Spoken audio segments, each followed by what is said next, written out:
먼저 축하드립니다. 아이고, 감사합니다. 네.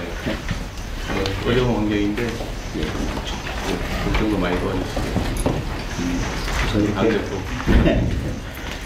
뭐 여러하고 소통할 수 있는 자리 마련해 주셔서 감사드립니다. 자, 그러면 이제 오늘 순서는 먼저 모두 발언이 있고요. 모두 발언이 끝나면 비공개로 전환하겠습니다. 먼저 국민의힘 대표님께서 인사말 먼저 하시겠습니다. 우리 여당 대표께서 먼저 하셔야 되는 거 아닌가 모르겠는데. 순서 정해놨습니다. 순서 정해놨. 마이크가 없어서 시간 되면 저 마이크 꺼질까 봐 걱정할 염려가 없습니다. 그리고 저 오늘 제가 정청래 대표님하고 악수하려고 당대표 되자마자 마늘하고 쑥을 먹기 시작했는데 미처 100일이 안 됐는데 오늘 이렇게 악수에 응해주셔서 감사합니다. 우선 대통령께서 여야가 머리를 맞대고 대통령님과 함께 그런 인생 문제에 대해서 고민할 수 있는 대화와 소통의 자리를 마련해 주셔서 감사합니다. 지금 이제 조지아주 사태 때문에 우리 국민들께서 많은 우려를 하고 계신 것 같습니다. 동맹국에서는 있을 수 없는 일이 발생했기 때문에 왜 굳이 지금 한국인가 외교적 함의가 어떤 건지 잘 들여다볼 필요가 있다고 생각합니다. 대통령께서 곧 취임 100일을 맞이시는데 그동안 이렇게 짐이 무거우셨을 것 같습니다. 그 짐을 여당과 또 야당과도 함께 나누시면 조금 더 그 무게가 덜하지 않을까 이런 말씀을 드립니다. 그리고 취임 100일을 한마디로 표현 드리면 불확실성과 불안감이 증가한 시기가 아니었나 싶습니다. 관세 협상이 아직 진행 중이고 관세 협상의 결과도 일본과의 격차가 벌어지고 있는 것 같습니다. 그런 와중에 이런 조지아주 사태 같은 일이 벌어져서 국민들의 불안감이 높아지고 있는 것 같습니다. 그 와중에 또 북중러의 위협 때문에 한반도의 긴장감이 고조되고 있어서 그런 점들에 대해서 대통령께서 세심하게 살펴주셨으면 하는 부탁의 말씀을 드립니다. 대외적인 여건이 이렇게 녹록치 않은데 또 국내 기업들의 기업 환경도 또 녹록치 않은 것 같습니다.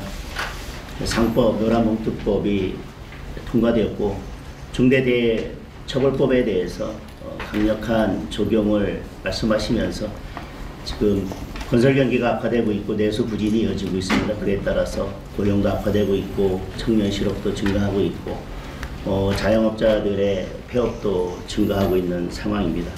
이런 악순환이 계속되고 있기 때문에 여러 여건들을 살피셔서 기업들이 숨쉬고 원활히 기업 활동할 수 있는 여건들을 만들어 주십사 하는 부탁의 말씀도 드리겠습니다.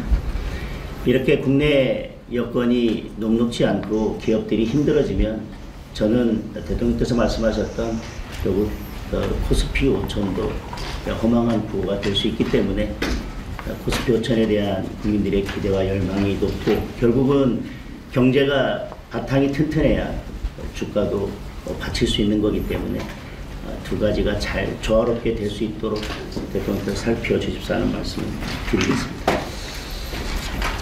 이번에 발표된 부동산 정책에 대해서도 수요자 욕구와는 거리가 먼 공급자 중심의 대책이 아닌가 하는 우려가 있습니다. 규제 중심이 아니라 민간 주도의 수요자 중심의 공급 정책이 될 수 있기를 바랍니다. 이번 부동산 정책을 이렇게 표현하는 국민들이 있더라고요. 소비자는 최신형 핸드폰을 갖고 싶은데 공중전화를 계속 늘리면 수요자의 수요와 맞지 않다. 그래서 그런 점들도 잘 살펴주십사 하는 말씀을 드립니다. 정부 조직 개편안에 대해서도 또 기대도 있지만 우려도 있습니다. 정부 조직 개편은 그 정부의 국정 철학이 고스란히 담긴 것 아니겠습니까? 그런데 정부 조직 개편이 특정 집단을 위한 조직 개편이 아니라 국민 전체를 위한 조직 개편이 되었으면 하는 바람을 말씀드리겠습니다. 취임 100일의 즈음에서 취임 100일을 평가하면서 국민들에게는 이런 우려도 있는 것 같습니다. 취임 100일 동안 대통령보다는 특검이 더 많이 보였다. 국회도 야당은 없고 여당 더불어민주당 한 당만 보였다. 이런 우려들이 있는 것 같습니다. 특검의 이런 수사 그리고 또 여당의 입법 강행 이런 것들이 계속된다면 앞서 말씀드렸던 그런 국민들의 불확실성이나 불안감은 또 두려움으로 바뀔 수도 있기 때문에 그런 국민들의 마음을 잘 관리해 주셨으면 하는 말씀을 드립니다.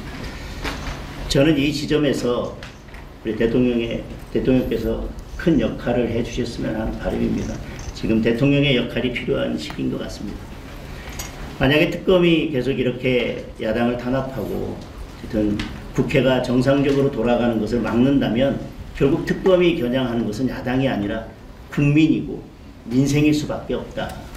그래서 그런 점들에 대해서 잘 좀 살펴주셨으면 합니다. 그리고 우리는 특검을 바라보기를 과거에 대한 청산이라고 하지만 국제적으로는 이런 특검의 무리한 수사가 인권 유린이나 종교 탄압으로도 비춰질 수 있어서 우리 국격과 관련된 문제이고 대한민국을 외국에 바라보는 국제적으로 바라보는 시각과 관련된 문제이기 때문에 이 점도 충분히 고려할 필요가 있어 보입니다. 지금 국민은 특검이 아니라 대통령을 원하고 있습니다. 저는 대통령께서 제2요구권을 행사해서라도 필요한 조치를 하셔야 된다고 생각합니다. 거부권은 야당의 입법만을 막기 위한 무기는 아니라고 생각을 합니다. 민생을 살리고 정치를 복원하고자 한다면 저는 지금 특검을 연장하겠다는 법안이나 특별재판부를 설치하겠다는 이런 법안들에 대해서는 대통령께서 과감하게 제2요구권을 행사해 주십사 하는 건의를 드립니다. 그렇지 않다면 지금 이런 여러 법안들, 특히 특검을 연장하거나 특별재판부를 설치하는 이런 법안들이 결국 대통령의 뜻과 같은 것이 아니겠나, 대통령의 뜻과 일치하는 것이 아니겠나라고 국민들께서는 오해하실 수도 있다고 생각합니다. 지금은 사법부가 권력 앞에서 스스로 누워서 자는 척을 하고 있지만 헌법 질서에 맞지 않는 이런 특별재판부 이런 것들이 강행이 된다면 저는 지금 자고 있는 사법부를 일으켜 세울 수도 있다는 우려를 합니다. 헨리 키신저가 정치적 대화는 갈등을 해결하는 열쇠라고 했습니다. 특정 진영이 아니라 국민 모두의 대통령이 되어 주십사 하는 부탁의 말씀을 드립니다. 상대를 죽여야 내가 사는 정치를 끝내는 대통령이 되어 주십사 하는 부탁의 말씀을 드립니다. 견제와 균형이 무너지면 민주주의는 사망합니다. 대통령이 지금 그런 균형추의 역할을 해주셔야 한다고 생각합니다. 대통령께서 정치를 복원하는데 중심적인 역할을 해주신다면 저희 야당도 비판할 것은 비판하되 민생을 위해서 머리를 맞대고 협조할 부분은 적극 협조해 나가도록 하겠습니다. 그래서 민생과 경제를 위해서 대통령께서 여야 대통령께서 함께 모여서 머리를 맞댈 수 있는 정부와 여당과 야당이 함께 머리를 맞댈 수 있는 소통 창구를 만들어 주시고 그 소통 창구를 계속 열어 주십사는 부탁의 말씀을 드리겠습니다.